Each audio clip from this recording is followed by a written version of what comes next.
దేవుని రాకడ గురించి కొన్ని సత్యములు నేర్చుకోబోతున్నాం. దేవుని రాకడ అంటే ప్రియురా ఆషామాష విషయం అది కాదు. దేవుని రాకడ అంటే ఆషామాష విషయం కాదు. ఇదివరకు దేవుడు ఒక తరుణం జలప్రలయముతో సృష్టి అంతటిని కూడా నాశనం చేసినటువంటి దినం. ఇదివరకున్నటువంటి సృష్టిలో దేవుడు పరిశీలన చేయగా ఒక నోహవు మాత్రమే నీతిమంతుడుగా కనపడ్డాడు. నోహవుతో దేవుడు అన్నాడు కదా, ఇక 40 దినములకు జలప్రలయం రాబోతుంది, నీవును నీ ఇంటి వారి కొరకు మరి ఓడను సిద్ధపరచుకోమంటున్నాడు. దేవుని మాటకు విధేయత చూపిన నోహవు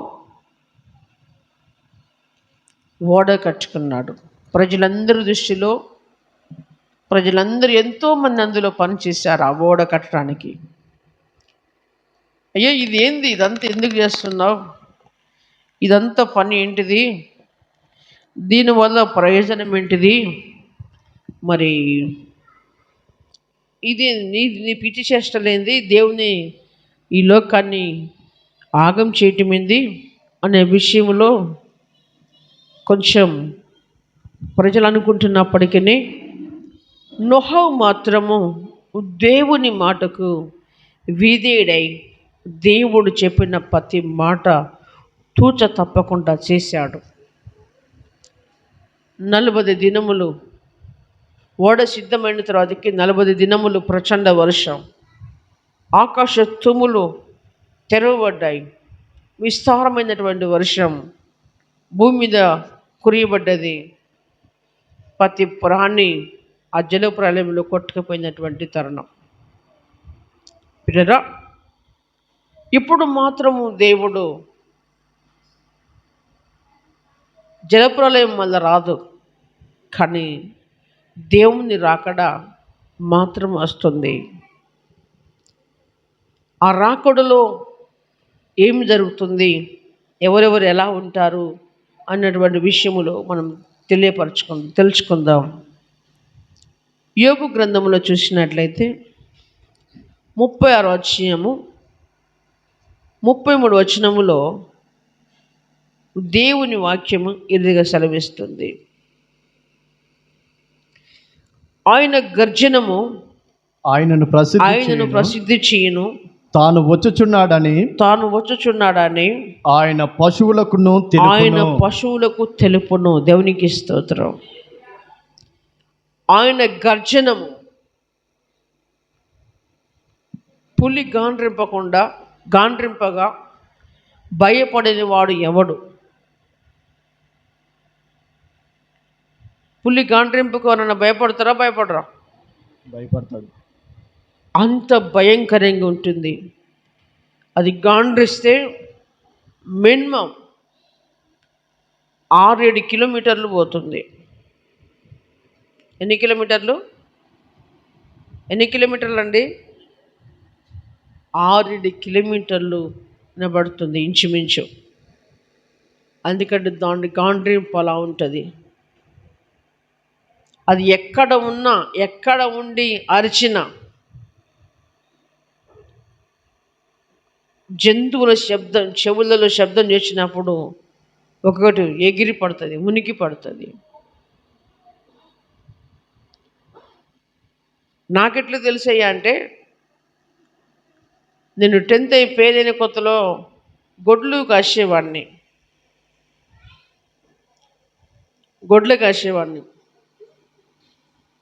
దాదాపుగా 20 శాల్తీలు ఉండేది మాకు.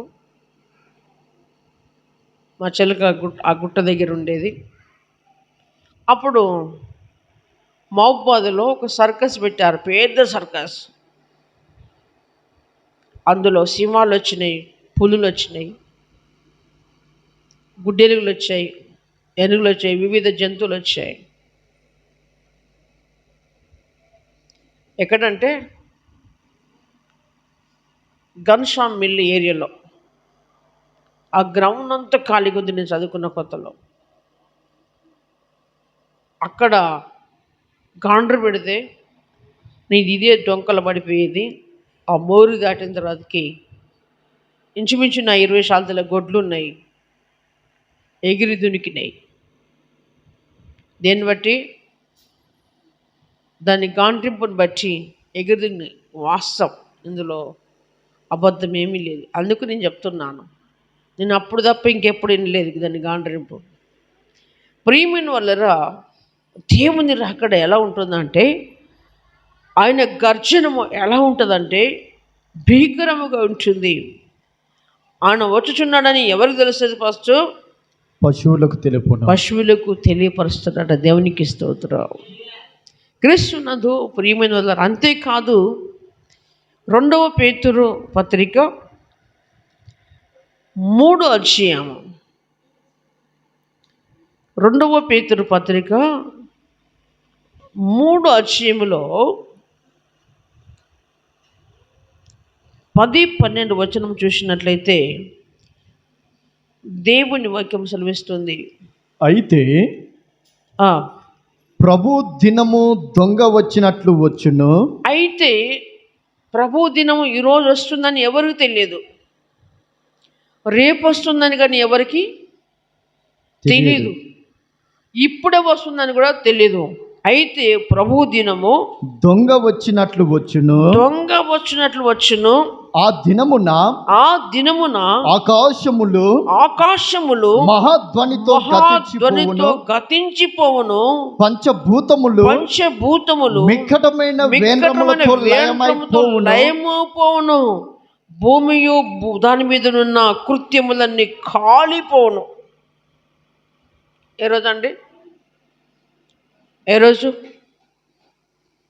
ప్రభుదినం ఎలా రాబోతుంది? ప్రభుదినం ఎలా రాబోతుందండి? దొంగ వచ్చినట్లుగా రాబోతుంది. ఆ దినం మీద ఏం జరుగుతుంది? ఆకాశములు మహాధ్వనితో గతించిపోవును. పటాపట్ 10 పిడుగులు పడ్డాయనుకో, గద గద గద గద వణికిపోతాం మనం. కుటుంబం అంతా ఒక్క దగ్గరికి అవుతుంది. నేను అనుభవించిన దాంట్లో 2 సార్లు చూశాను. ఒకసారి మా ఇంట్లో చూశాను, ఒకనాడు బాల్బియా ఇంట్లో ఉన్నప్పుడు చూశాను. గజ్జగ దగ్గర వణికిచ్చినాయి పిడుగులు. ఏంటి పిడుగులు? ఓన్లీ పిడుగులు మాత్రమే. నేనైతే శ్రద్ధలు కప్పుకొని వణుకుతున్నా ఆ పిడుగుల శబ్దానికి. మొత్తం నా వెంట్రుకలని నిక్కబొడిచినాయి. ఇన్ని కిటికీలకు డోర్స్ లేవు. ఒక్కసారి వెలిగితే వీళ్ళంతా నిండుతుంది. ఒకసారి వెలిగితే వీళ్ళంతా నిండుతుంది. నా బెడ్లో నేను ఒక్కడే ఉన్నాను. కానీ మామూలు వణకలే. నేనే ఓసారి మా ఇంట్లో మేమందరం ఉన్నాం, ఊరు అంతా భయపడ్డది. తెల్లారు 11 చెప్పుకుంటున్నాడు, మేమందరం ఒక దగ్గర కలిసి చచ్చిపోతాం అనుకొని ఒక్క దగ్గరికి వచ్చినామని ఒక్కొక్కరు చెప్పుకుంటున్నారు. మేమందరం కూడా, మా తల్లి తండ్రి సహోదరులు అందరం కూడా, మేము కూడా ఒక దగ్గర కుప్పకూడినాం. అంత ప్రచండమైనటువంటి పిడుగులు. పిల్లరా, ఓన్లీ పిడుగులే. ఇవి పిడుగులు కాదు, ఇవి పిడుగులు కాదు, పిడుగులు కాదు ఇవి. ఏం పోతుందట? ఏమవుతుందట? ఆ దినమున ఆకాశములు మహాధ్వనితో గతించిపోతాయి. ఏంటి? ఆకాశములు మహాధ్వనితో గతించిపోతాయి. పంచభూతములు మిక్కటమైన వేండ్రముతో బలమైనటువంటి శబ్దములతో ఏమైపోతాయట? లయమైపోయే రోజు అది. ఆ రోజు లయమైపోయే రోజు. ఆ రోజు తల్లి జాడ పిల్లకు ఉండదు, పిల్ల జాడ తల్లికి ఉండదు. ఒకరికి ఒకరు పట్టించుకోవడానికి ఛాన్సే లేదు. పిడుగులు పడ్డప్పుడు ఒక దగ్గర ఉన్నప్పుడు అందరూ ఒక దగ్గర కూర్చున్నారు కావచ్చు, కానీ ప్రియ దేవుని బిడ్డ, మరి ఆ రోజు అలాంటి స్థితి రాబోతుంది అయ్యా. మరి అలాంటి స్థితిలో నుంచి మరి ఎలా అంటే, అలాంటి స్థితిలో నుండి దేవుడు తన బిడ్డల్ని తప్పించబోతున్నాడు. దేవునికి స్తోత్రం. దేవుడు తన బిడ్డల్ని తప్పించుకుంటాడు. మొన్న చెప్పాను చూసినవా, నొసట ముద్ర లేని మనుషులకే ఏం జరిగింది? హాని జరిగింది. నొసట ముద్ర లేని వారికి మాత్రమే మిడతలు ఏం చేశాయి? కుట్టాయి. ఆ బాధ ఎన్ని నెలలు ఉంది? 5 నెలల వరకు ఆ బాధ ఉంది. ఎవరైతే ముద్ర పొందుకుంటారో, నొసట దేవుని యొక్క ముద్ర ఉంటుందో, వారిని దేవుడు అందులో నుంచి తప్పించుకుంటాడు. దేవునికి స్తోత్రం. కనుక క్రీస్తునందు ప్రియులారా, అలా ఉంటుందని దేవుడు నాకు సెలవిస్తుంది. పంచభూతములు మహావేంద్రంతో కరిగిపోయినట్టు దేవుని దినము రాకడ కొరకు కనిపెట్టుచు దానిని ఆశతో ఆపేక్షించుచు మీరు పరిశుద్ధమైన ప్రవర్తనతోనూ భక్తితోనూ ఎంతో జాగ్రత్త గలవారై ఉండవలను. మనమైతే ఎలా ఉండదట? ఆ రోజు అలా రాబోతుంది కనుక, అది ఎప్పుడు వస్తుందో తెలియదు కనుక దాని కొరకు కనిపెట్టచ్చు. ఏం చేయాలి మరి మనము? మీరు ఎవరట? మీరు అంటే ఎవరు? మీరు అంటే ఎవరండి? మనమే ఎలా ఉండాలి? పరిశుద్ధమైన ప్రవర్తనతోనూ. ఏ ప్రవర్తన ఉండాలి? పరిశుద్ధమైన ప్రవర్తన. చాలామంది అంటారు కదా, పలాని వారి క్యారెక్టర్ మంచిది కాదు, పలానా క్యారెక్టర్ మంచిది కాదు, పలాని వారి క్యారెక్టర్ మంచిది కాదు. అవును, క్యారెక్టర్ లేకపోతే వేస్ట్ క్యాండిడేట్ కిందకి వస్తాడు.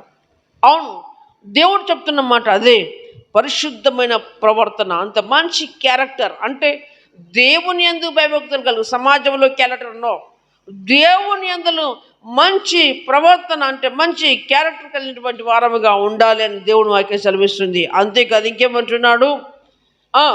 మీరు పరిశుద్ధమైన ప్రవర్తనతోను భక్తితోను ఎంతో జాగ్రత్త గలవారై ఉండాలి.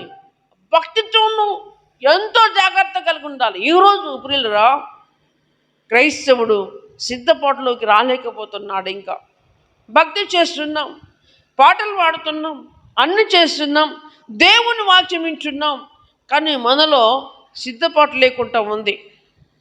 ఎప్పటికీ క్రైస్తవుడికి ఏముండాలంటే సిద్ధపడి కలిగి ఉండాలి. దేవునికి స్తోత్రం. ఇప్పుడు ప్రభు వస్తే ఆయనతో వెళ్ళిపోవడానికి సిద్ధంగా ఉండాలి. ఆయనతో కొంతమంది లవర్స్ ఉంటారు కదా, ప్రేమికులు. ఇగో నేను సిద్ధపడి ఉన్నా, వచ్చి అడగని అతను ఏం చేస్తాడండి? బైక్ తీసుకొని వచ్చి మాస్క్ కట్టుకొని ఏం చేస్తుంది ఆమె? ఏం చేస్తుంది? ఊరికొచ్చి బండి ఎక్కుతుంది, ఖాతం జంపు.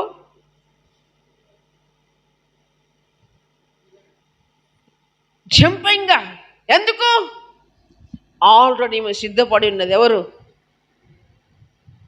యవనస్తురాలు సిద్ధపడి ఉంది అతనితో లేచిపోవటానికి.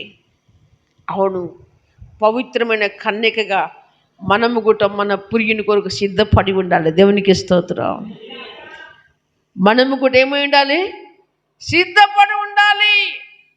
సిద్ధపడి ఉంటే త్వరగా ఆయనతో కూడా ఆయన రాజ్యానికి మనం వారసులుగా వెళుతాం. కనుక జాగ్రత్త గలవారై ఉండవాలని ఆయన మనతో చెప్తున్నాడు క్రీస్తునందు. అంతేకాదు, యోబు గ్రంథములో 37వ అధ్యాయములో 3వ వచనములో దేవుని వాక్య విరుద్ధంగా సెలవిస్తుంది. యోబు గ్రంథము 37వ అధ్యాయము 3వ వచనములో దేవుని వాక్య విరుద్ధంగా సెలవిస్తుంది. ఆకాశ వైశాల్యమంతటి క్రింద ఆకాశ ఆకాశ వైశాల్యమంతటి కింద ఆయన దానిని వినిపించును. భూమి అంతముల వరకు తన మెరుపును కనబడ చేయును. ఇప్పటి వరకు మెరుపు ఈ కనీసము 1 కిలోమీటర్ 2 కిలోమీటర్ కనబడుతుంది కావచ్చు మెరిస్తే. ఆ దినమందు మెరిసే మెరుపు ఎక్కడి దాకా ఉంటుందట? భూమి అంతం వరకు కనబడుతుందట. ఎక్కడి దాకా? భూమి అంతల వరకు. ఏంటిది కనబడేది? ఆ రోజున మెరిసేటువంటి మెరుపు భూమి అంతట కనబడుతుంది. ఇప్పుడు ఉదాహరణకు ఒక 2-3 కిలోమీటర్ల ముందు, సరే ఒక 10 కిలోమీటర్ల ముందు మెరిసిన మనకు కనపడుతుంది, కానీ అవతల ఇంకో 15 కిలోమీటర్ల ముందు కనపడదు. కనీసం ఒక ఉరుము శబ్దము ఒక 10 కిలోమీటర్ల మందం పోద్ది అనుకుందాం, సరే 20 కిలోమీటర్లు పోద్దాం అనుకుందాం, అంతే తప్ప ఎక్కువ పోదు. కానీ ఆ రోజు మెరుపు ఏ రోజు? దేవుని రాకడ వచ్చే రోజు అటువంటి మెరుపు ఎలా ఉంటుందట? భూమి అంతముల వరకు తన మెరుపు కనబడ చేస్తాడు. దేవునికి స్తోత్రం. అలాగనే ఈరోజు చాలామంది ప్రభు ఇక్కడ ఉన్నాడు, అక్కడ ఉన్నాడు, ఇలా ఉన్నాడు, అలా ఉన్నాడంటే ఎవరు నమ్మొద్దు. ప్రభు చెప్పాడు, ఇదిగో ఎవరు చెప్పిన నమ్మకండి. ఆకాశములో మెరుపు ఈ కొన మొదలుకొని ఆ కొన వరకు కనబడ్డప్పుడు మాత్రమే నా రాకడ ఉంటుంది. కానీ వాళ్ళు వీళ్ళు చెప్పి మోసం చేసినప్పుడు మీరు మోసపోవద్దని దేవుని వాక్యము సెలవిస్తుంది. క్రీస్తునందు ప్రియమైనటువంటి వాళ్ళరా, ఇక్కడ చూసినట్లయితే జకర్యా గ్రంథము 8వ అధ్యాయములో చూసినట్లయితే 8వ అధ్యాయము 7-8 వచనములు చూసినట్లయితే దేవుని వాక్యం సెలవిస్తుంది. సైన్యములకు అధిపతి యెహోవా సెలవిచ్చినదేమనగా, తూర్పు దేశములో నుండి పడమటి దేశములో నుండి నేను నా జనులను రక్షించి. నేను ఎక్కడి నుంచి? ఏ దేశాల నుంచి అండి? తూర్పు దేశములో నుండి పడమటి దేశములో నుండి నేను నా జనులను రక్షించి యెరూషలేములో నివసించుట కొరకై. ఎక్కడ? యెరూషలేం ఎవరి పట్టణము? యెరూషలేం అంటే ఇజ్రాయేలే. యెరూషలేములో నివసించుటకై వారిని తోడుకొని వచ్చేదను. వారు నా జనులై యుందురు. నేను వారికి దేవుడినై యుందును. ఇది నీతి సత్యములను బట్టి మాత్రమే జరుగుతుంది. ఆ దినమందు ప్రభు నమ్ముకున్న వాళ్ళందరూ కూడా లేవడానికి అవకాశాలు లేవు. ఫస్ట్ గమనించాలి, పరిశుద్ధ ప్రవర్తన ఏముండాలి? పరిశుద్ధ ప్రవర్తన గమనించాలి ప్రియులరా. పరిశుద్ధ ప్రవర్తన కలిగి ఉండాలి, విశ్వాసంతో భక్తితో ఉండాలి.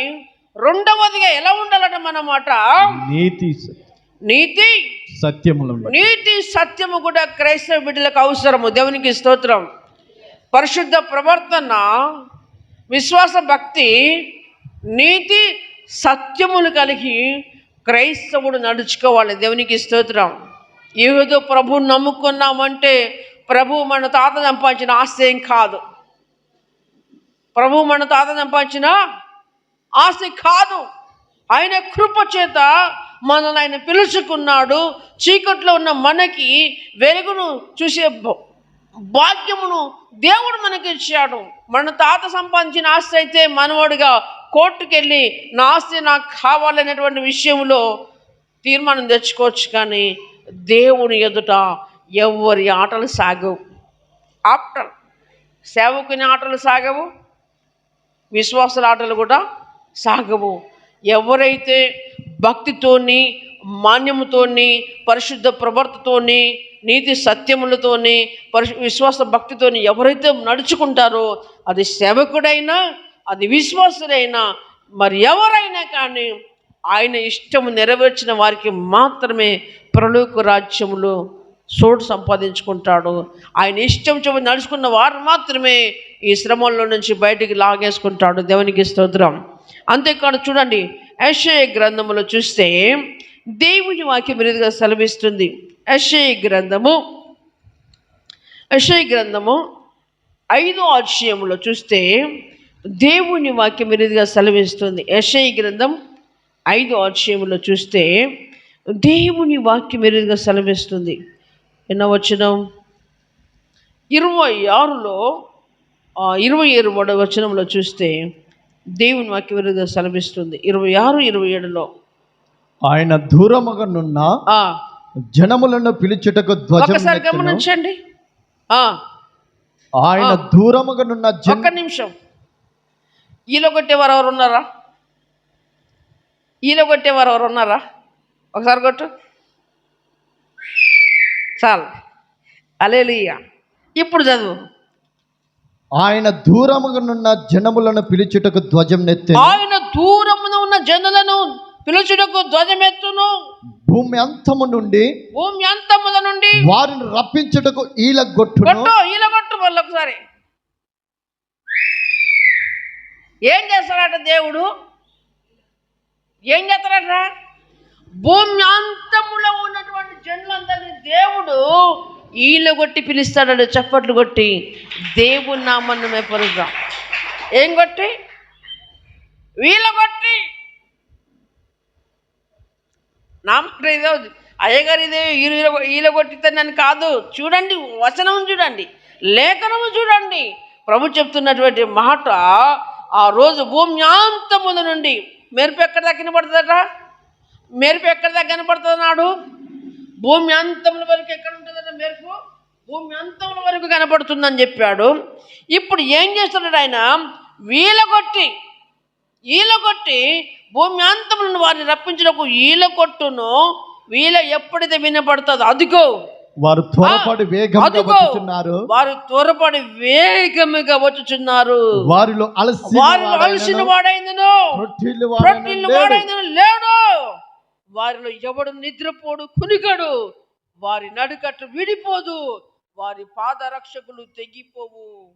వారి బాణములు వాడిగలవి. దేవునికి స్తోత్రం. దేవుని ఉద్దేశములు పిల్లరా మన పట్ల అంత అధికముగా ఉన్నాయి. దేవునికి స్తోత్రం. అని చెప్పంటారా? ఆయన పోలికలో మనల్ని చేసుకున్నాడు.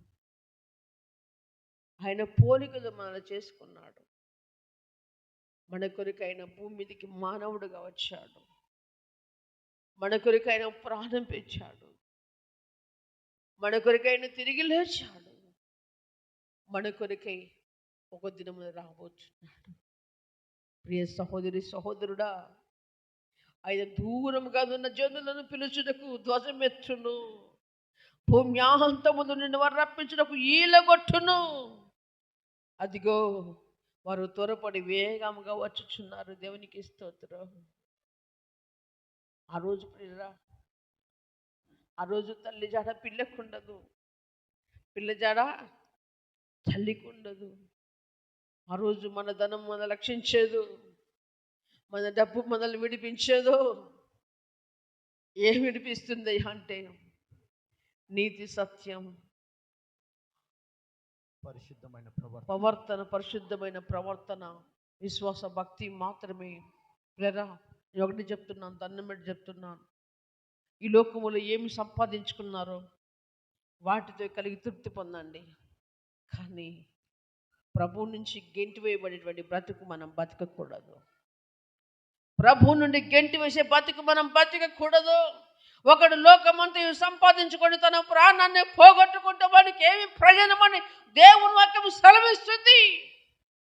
ఒక యవ్వనుడు, అయ్యో నిత్య రాజ్యముకి వారసుడవడం నేనేం చేయాలంటే, ఇగో ఇది నన్ను ఇవన్నీ చేయమని చెప్పినప్పుడు, అయ్యా నేను అన్ని చేస్తున్నాను, నీకు కలిగినది అమ్మి వచ్చి నన్ను వెంబడించమన్నాడు. సనుక్కుంటూ పోయాడు. ప్రియమైన బిడ్డలారా, దేవుడు చెప్పిన ప్రకారము నీతి న్యాయంతో బతుకుదాం. దేవునికి స్తోత్రం. మనం ఏది పైసా సంపాదించిన పవిత్రమైంది ఉండాలి. పైసా సంపాదించిన పవిత్రమైనది ఉండాలి. కానీ అక్రమంగా అన్యాయముగా కూడబెట్టుకోవద్దు. కూడబెట్టుకున్న దాంట్లో ఈసం కూడా కొంచెం పోలేవు. ప్రియ సహోదరి సహోదరుడా, చెప్తుంటే మీకు మాటలు ఎలా వింటున్నారో ఏం అర్థం చేసుకుంటారో నాకు తెలియదు. కానీ దేవుని సేవకుడిగా నేను చెప్తాను. తర్వాత ఎవరి కర్మఫలము వారు అనుభవిస్తారు. Don't care. ఇక్కడ దాపరికం ఏం లేదు. ఇక్కడ దాపరికం లేదు. ఒకసేర వాక్యమును బట్టి నీకు బాధ కలగవచ్చు, నీకు ఇబ్బంది కలగవచ్చు. అయ్యగారు ఊరికి ఇదే మాటలు చెప్తారని మీకు అనుకోవచ్చు. నా ఉద్దేశం ఒకటే, ఇక్కడ చూసిన గుంపంతా పరలోకములో చూడాలన్న ఆశ మాత్రమే. పరలోకములో చూడాలన్న ఆశ మాత్రమే నాకు. కానీ ఒకవేళ వాక్యం నిమిత్తం మీకు ఇబ్బంది కలగవచ్చు, బాధ కలగవచ్చు. ఇక్కడ ఉన్నటువంటి నీవు, మందిరంలోకి వచ్చిన నీవు పరలోకములో లేకపోతే అందరికంటే చెడ్డవారము మనమే. క్రీస్తునందు ప్రియులారా, ఆయన రాకడ అలా ఉంటుంది. అంతేకాదు, ప్రకటన గ్రంథం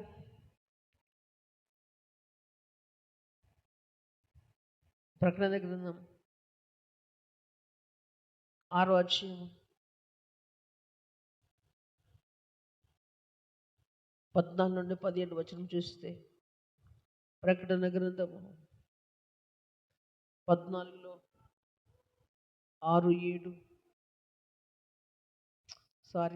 ప్రకటన 6లో 14, 17.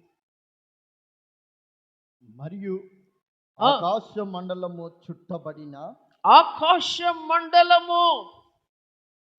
ఆకాశ మండలము చుట్టబడిన గ్రంథము వలనే ఆకాశం ఎలా ఉంటదట?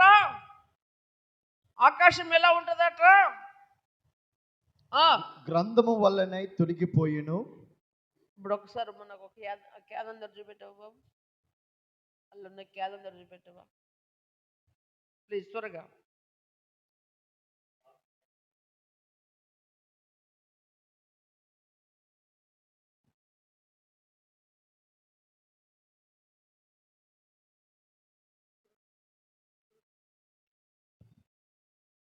ఒక దినమందు ఆకాశం ఇలా చుట్టబడుతుందట. ఎలా? ఇది ఏమైంది? చూడండి, వచనం చూడండి మీరే. ఆకాశ మండలము చుట్టబడిన గ్రంథము వలన, చుట్టబడినటువంటి గ్రంథము ఇలాగ చుట్టబడుతుంది. ఆకాశం ఆ రోజు చుట్టబడుతుంది. గ్రంథము వలనే తొలగిపోయాను. ప్రతి దీపమును వాటి స్థానములు తప్పెను. ఏం తప్పుతుంది? ప్రతి కొండ అంటే ఏంటిదండి? కొండ అంటే ఏంటిది? గుట్టలు. కొండ అంటే గుట్టలు. దీపము వాటి స్థానములు తప్పెను. ఇప్పుడు చూడండి, భూరాజులు, గనులను, సహస్రాధిపతులను, ధనికులను, బలిష్ఠులను, ప్రతి దాసుడును, ప్రతి స్వతంత్రుడును కూడా కొండ గుహలలోను, బండల సందులలోను దాక్కుని సింహాసన శివుడైన మహాదినం వచ్చునే దానికి తాళగలిగిన వాడు ఎవడు? సింహాసనశీనుడయున్న ఎక్కడ తాగుతారట? ఎవరు?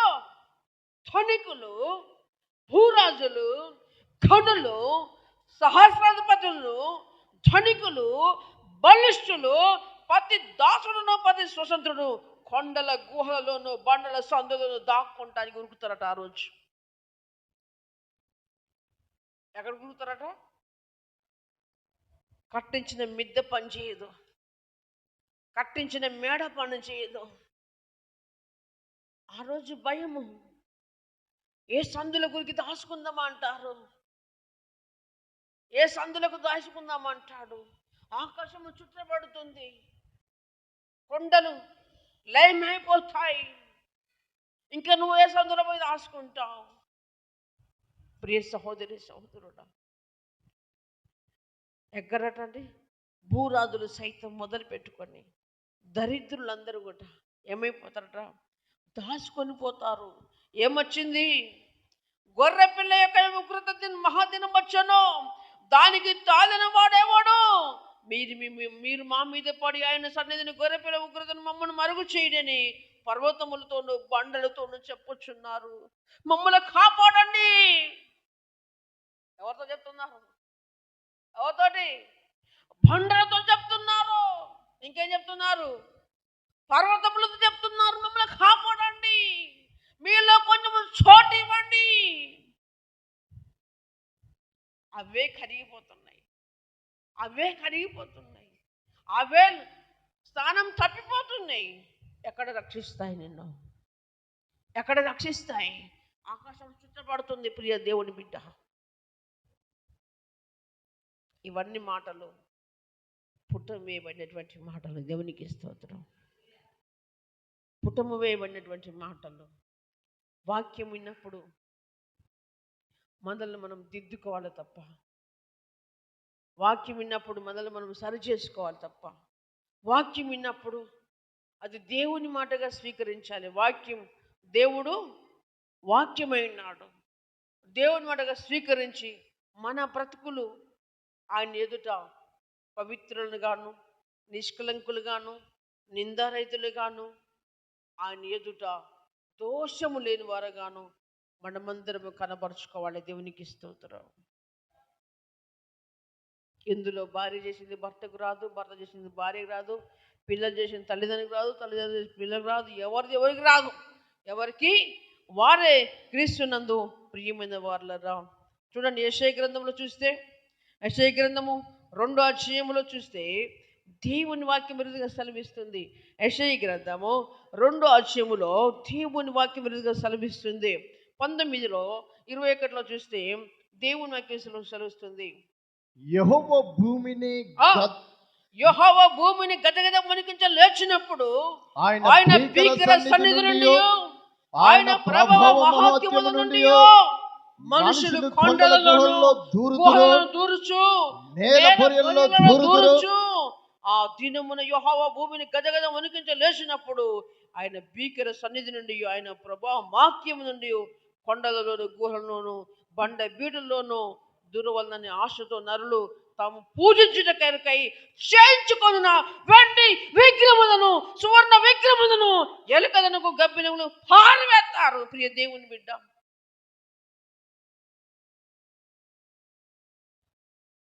ఏ రూపమును చేసుకోకూడదు, ఏ రూపమును చేసుకోకూడదు. నేను ఒక మాట చెప్తున్నాను. ఈరోజు వరకు క్రైస్తవులలో కొన్ని ఫోటోలు ఉన్నాయి. యేసుపురం బొమ్మ అని, మరియమ్మ బొమ్మ అని, ఆ బొమ్మ అని, ఈ బొమ్మని. నో, బొమ్మలు దేవుళ్ళు కావు. దేవుడు వాక్యమైనాడు. మీ ఇళ్ళల్లో దేవుని వాక్యాలు పెట్టుకోండి. దేవుని వాక్యాలు మంచి సీన్స్తో కూడా మంచి ప్రేమలు చేయించుకొని పెట్టించుకోండి. దేవునికి స్తోత్రం. ఏదో అలా ఇలాని ఎక్కడో కాడ తెచ్చి మాత్రం పెట్టుకోకండి. మంచి సీన్స్ సెట్టింగ్ చేసుకొని దేవుని వాక్యం పెట్టుకొని ఇండ్లలో ఉంచుకోండి. దేవునికి స్తోత్రం. ఇండ్లలో ఉండవలసింది ఫోటోలు కాదు, విగ్రహాలు కాదు, దేవుని వాక్యం. ఏం చెప్తుంది ఇక్కడ దేవుని వాక్యము? చూడండి, ఏమైంది? ఆ దినమున యెహోవా భూమిని గజగజ వణికింప లేచినప్పుడు ఆయన భీకర సన్నిధి నుండి, ఆయన ప్రభావ మహత్యము నుండి కొండలలోను గుహల్లోను బండలలోను దూరవలన ఆశతో నరులు తాము పూజించే దగ్గరగా చేయించుకొనిన వెండి విగ్రహములు, సువర్ణ విగ్రహములను. ఒక నిమిషం. వెండి దేవతలు చేయించుకుంటారు కదా. వెండి దేవతలు చేయించుతారా లేదా? వెండి దేవతలు చేయించుకుంటారు. కొంచెం ఉన్నోళ్ళు ఏం చేయించుకుంటారు? ఇక్కడ ఏం చెప్తుంది దేవుని వాక్యము? వెండి విగ్రహములను, సువర్ణ విగ్రహములను, ఎలుకలకును గబ్బిలములకును పారవేయుదురు. ఎక్కడ దేని వారెత్తారట? ఎలుకలకు గబ్బిలాలకు పారేస్తారు. ఆ వెండి రక్షించదు, ఆ బంగారం రక్షించదు. నేను రక్షించేది ఒకటే, నీతి సత్యం, విశ్వాస భక్తి, మంచి ప్రవర్తన మాత్రమే ఆ రోజు నుంచి మనల్ని తప్పిస్తుంది. దేవునికి స్తోత్రం.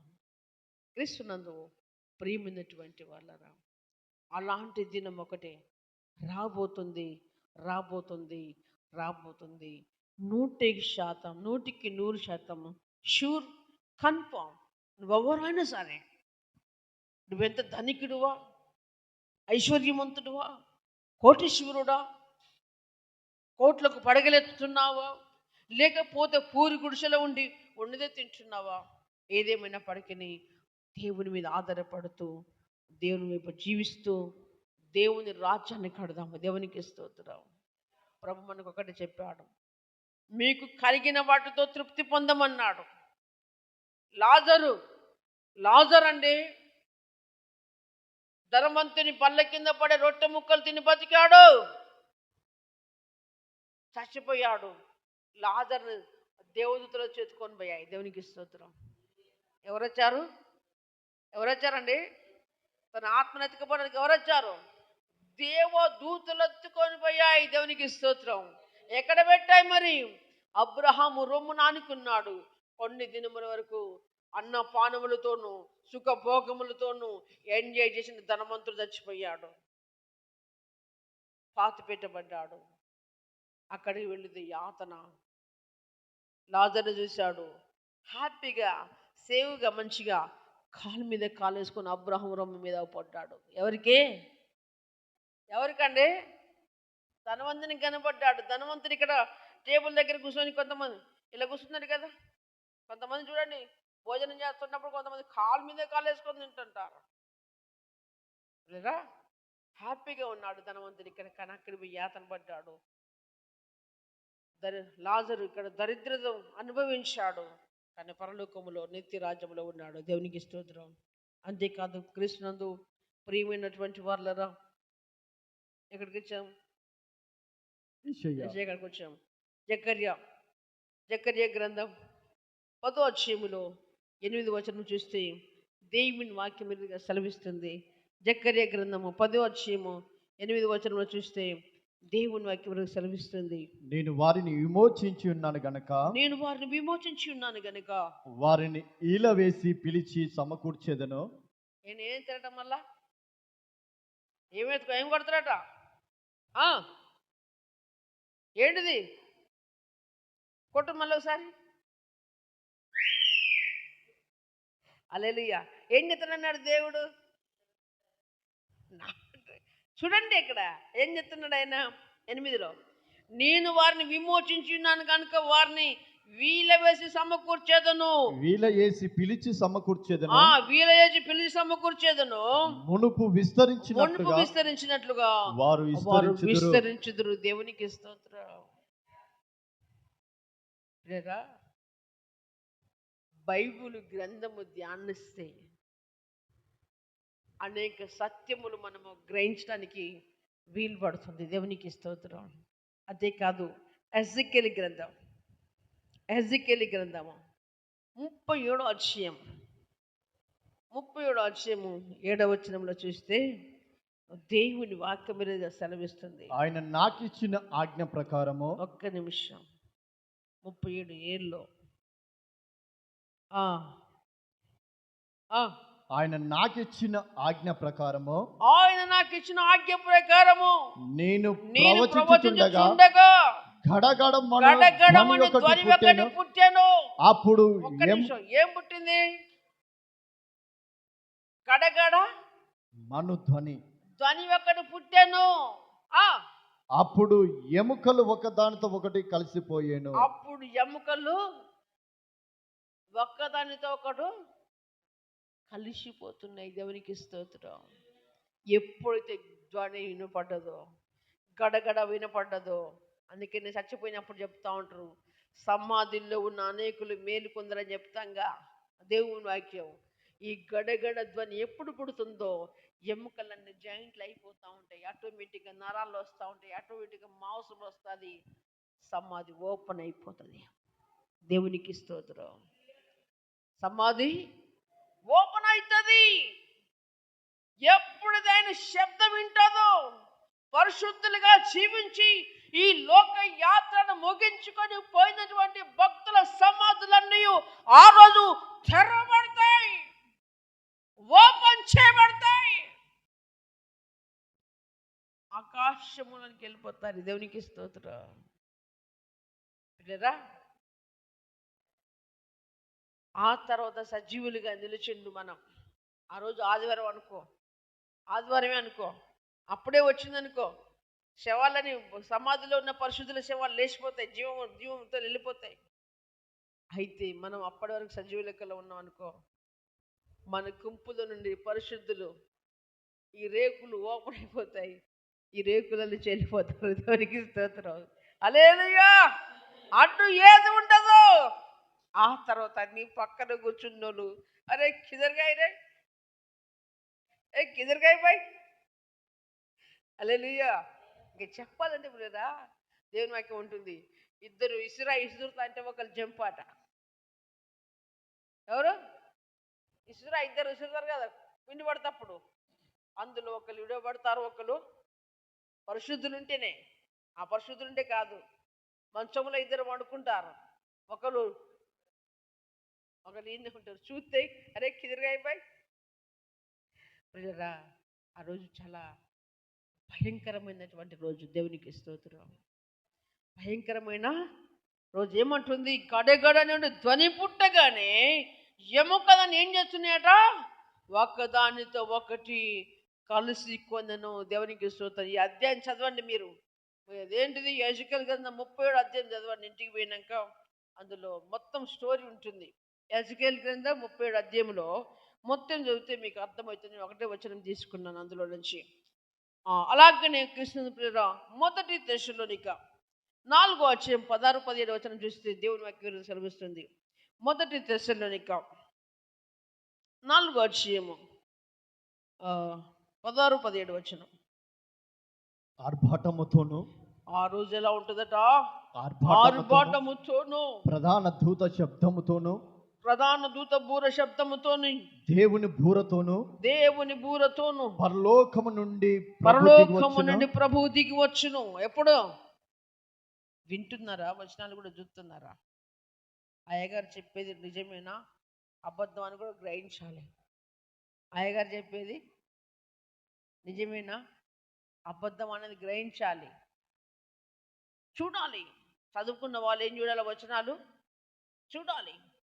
చదువురాని వాళ్ళు వినాలి. వినుట వలన కూడా విశ్వాసము కలుగుతుంది. ఏమంటున్నాడు ఆ రోజు ఎలా ఉంటుంది, ఆర్భాటముతోను, ప్రధాన దూత శబ్దముతోను, దేవుని బూరతోను పరలోకము నుండి ప్రభువు దిగి వచ్చును. క్రీస్తునందు మృతులైన వారు మొదట లేతారు.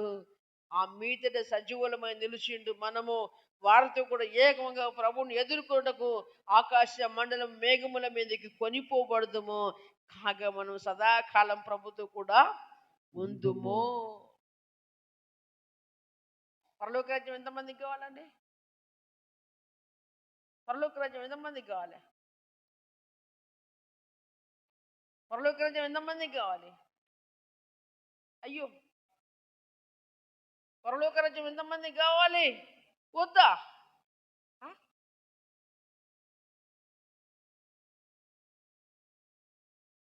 ఈ చేతిలో 50,000 కట్టబట్టుకొని ఈ చేతిలో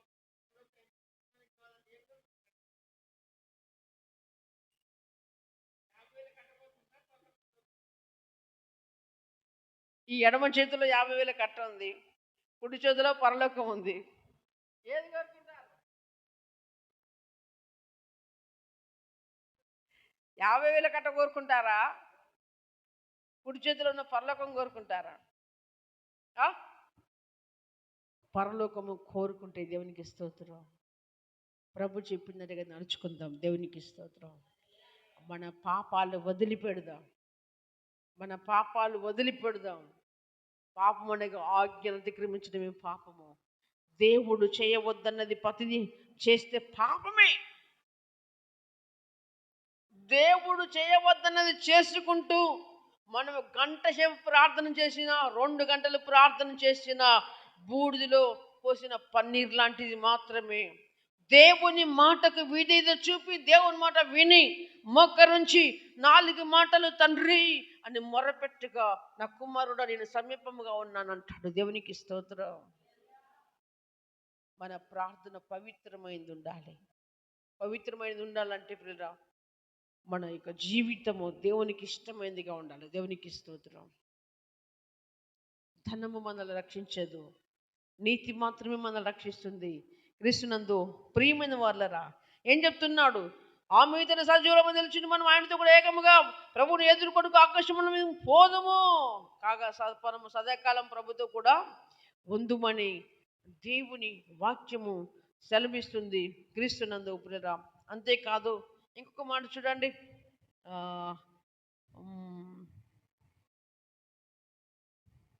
క్రీస్తునందు ప్రియమైనటువంటి వాళ్ళరా, ఇంకా చెప్పడానికి చాలా మాటలు ఉన్నాయి. సమయం అవుతుంది. ఒక 5 నిమిషాలు నాకు టైం ఇవ్వండి. దేవునికి స్తోత్రం. అలాగే అంతేకాదు, ఇంకా చూడ మొదటి దశలో ఇంక పత్రికలు చూసినట్లయితే లూకాసు వార్త 17వ అధ్యాయము 30-35 వచనం చూసినట్లయితే దేవుని వాక్యం సెలవిస్తుంది.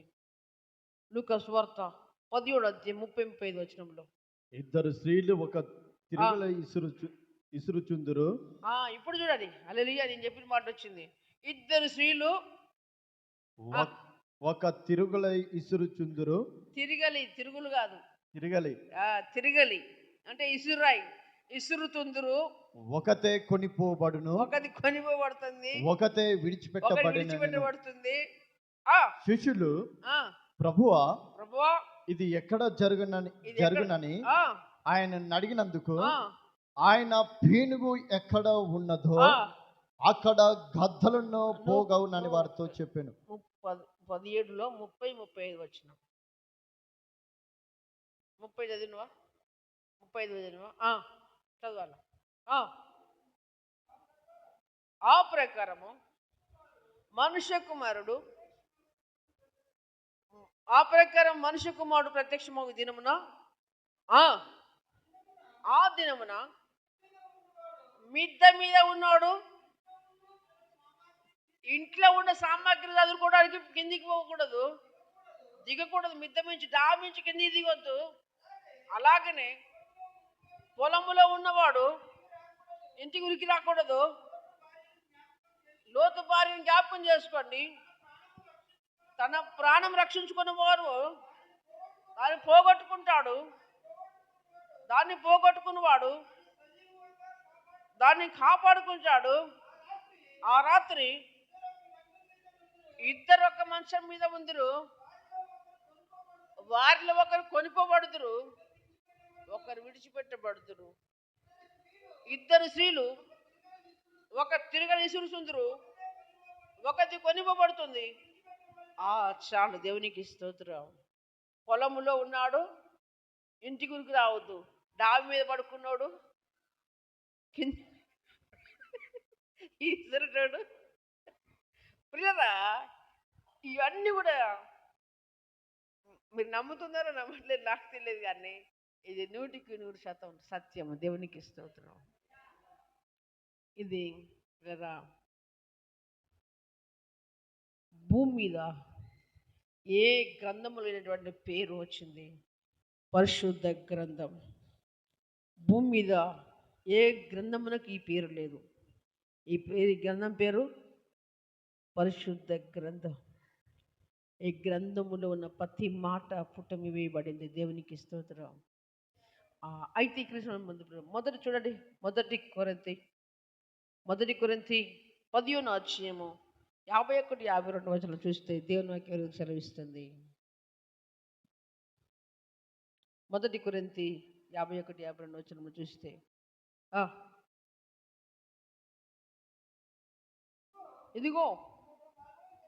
ఇదిగో ప్రియ సంగమా, దేవుని బిడ్డలారా, ప్రభు చెప్తున్నాడు, ఇదిగో మీకు ఒక మర్మమును తెలియపరుస్తున్నాను. ఏ మర్మం అంటే క్రీస్తునందు ప్రియరా, మనమందరము నిద్రించము కానీ నిమిషములో ఒక రెప్పపాటున కడమూర మ్రోగగానే మనమందరము మార్పు పొందుదము. బూర మ్రోగును, అప్పుడు మృతులు అక్షయులుగా లేపబడుదురు. మనం మార్పు పొందుదము. క్షయమైన ఈ శరీరమును అక్షయతను ధరించుకోవలసి ఉన్నది. మర్త్యమైన ఈ శరీరము అమర్త్యమును ధరించుకోవాలి. ఆ రోజు ఇప్పుడు క్షయమైపోయేటువంటి శరీరం ఏం చేస్తుందట? అక్షయతను ధరించుకుంటుంది. దేవునికి స్తోత్రం. ఎంతసేపు అంటే ఇమ్మీడియట్లీ జరిగిపోతుంది. చెరువు ఒక మాట చెప్పి నన్ను ముగిచ్చేస్తాను. దేవునికి స్తోత్రం. లూకా సువార్త 13:29 దేవుని వాక్యం సెలవిస్తుంది. లూకా సువార్త 13:29. ఒక్క నిమిషం. 13:29 గమనించాలి. మరియు జనులు తూర్పు నుండి, పడమటి నుండి, ఉత్తరము నుండి, దక్షిణం నుండి వచ్చి దేవుని రాజ్యమందు కూర్చుందురు. చప్పట్లు కట్టి దేవుని నామాన్ని మహిమపరుద్దాం. మనకి ఎన్ని దిక్కులున్నాయండి? హల్లెలూయా. ఆయన మెరుపు భూమి యాంతముల వరకు కనపడుతుంది. ఆయన ప్రజలను భూమి యాంతముల నుండి, తూర్పు నుండి, పడమటి నుండి, ఉత్తరము నుండి, దక్షిణం నుండి అందరూ ఆ యొక్క శబ్దం విన్నప్పుడు ఎక్కడికి వస్తారట? ఆయన దగ్గరికి వచ్చి ఎక్కడ కూర్చుంటారట? దేవుని రాజ్యమందు కూర్చుందురు. దేవునికి స్తోత్రం. దేవుని రాజ్యమందు కూర్చుందురని దేవుని వాక్యము సెలవిస్తుంది.